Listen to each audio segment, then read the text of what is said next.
Okay, so good day. So topic ay area of parallelogram. So again, so pag sinabi nating area, kukunin natin ang mga kailangan natin dito ay yung dalawang dimension ng isang object. So, two dimensions lang. Pwedeng length times width, base times height, base sub 1, mga ganyan-ganyan. Base sub 1 plus base sub 2 times height. Yan. So, ano ba yung parallelogram? So, pag sinabi nating parallelogram, ito uh, yung two opposite sides ay parallel. So, pag sinabing parallel, hindi magkakabungguan or hindi mag-intersect. Gaya nito, yung ginuhitan ko. Kahit tabahan ko yan hanggang doon, hindi siya mag-intersect or hindi sila magkakasalubungan. Next, pati yung opposite side, kahit tabahan ko siya hanggang doon, hindi pa rin sila magkakabungguan or mag-intersect. So, yan yung tinatawag nating parallelogram. Okay? So, ngayon, kunin natin yung area ng parallelogram. So, una, maglagay muna tayo um, ng mga value. So, ito yung magiging height. Yan yung taas ng parallelogram. So, halimbawa, ang height is 8 cm. Then, yung base naman ay 10 cm. Okay. So, parehas lang ito. Itong side na to, tsaka side, yan, yung dalawang magka-opposite side, congruent yan. Okay, so magkasing size yan, yung mga yan. So, ito yung formula ng parallelogram. So, area of parallelogram, okay, area of parallelogram, base times height. Diba? Napakasimple lang ng ano. So, ang base natin is 10 cm, while yung height natin is 8 cm. So, ipagta-times lang natin.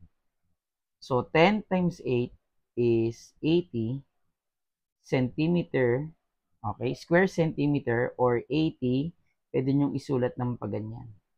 Square meter. Square centimeter. Ayan.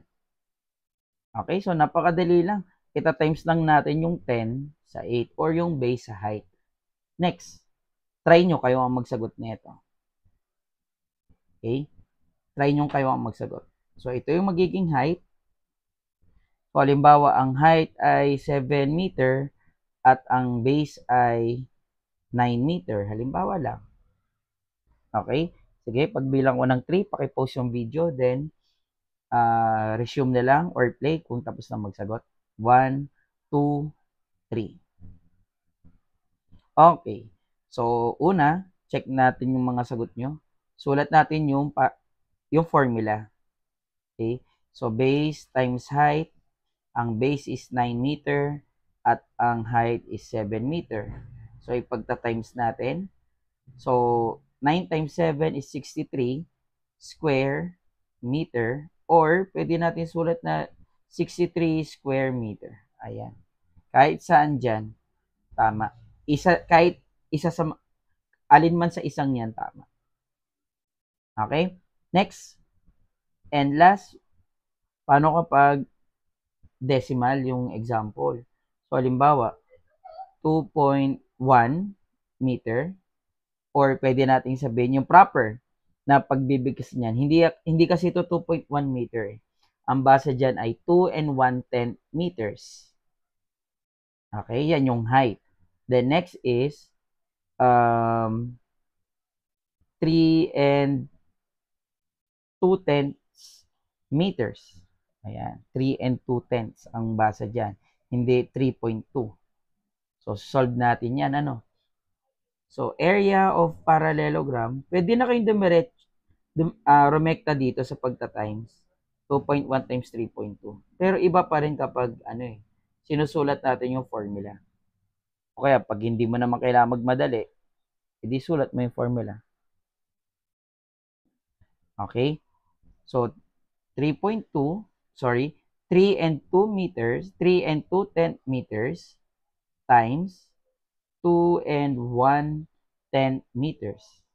So ipagta-times natin, ano? So, sa pagta-times, sorry, so 3 and 2/10. Then, next is 2 and 1/10. Times natin. So, unahin muna natin itong 1. Okay, so identity siya, identity property. So, pag sinabi nating identity property, kahit anong number na i-times mo sa 1, ang sagot yung number ng kanyang sarili. So, 2 times 1, 2, kopyahin na lang natin yan. And 3 times 1 is 3. Diba? Kinopya lang, identity. Okay, next, kulayan ko yung pink, yung itong isa. Yung 2 naman. Yung 2, i-multiply natin sa bawat digit ng nasa taas. So, 2 times 2, 4. So, itatapat natin yan dito. Okay? Kasi yung 2 ay nasa tens place, so dapat nasa tens place din yung magiging sagot natin. Then, 2 times 3 is 6. So, pag add natin, ang tawag pala natin dito ay partial product.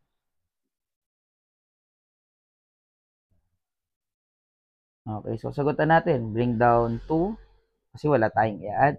3 plus 4, 7. Bring down 6. Ngayon, ilang decimal point? 1, 2. So, meron tayong dalawang decimal point. 1, 2. So, dito ang magiging sagot. So, ang magiging sagot dito ay 6 and 72 hundredths square meter. 6 and 72 hundredths square meter. So, yan yung ating pagsosolve. Yan yung kung paano kunin ang area of parallelogram. Okay? So, base times height lang. Hindi tayo magka-cancel kasi walang denominator. So, yun lang. Sana nakatulong sa inyo.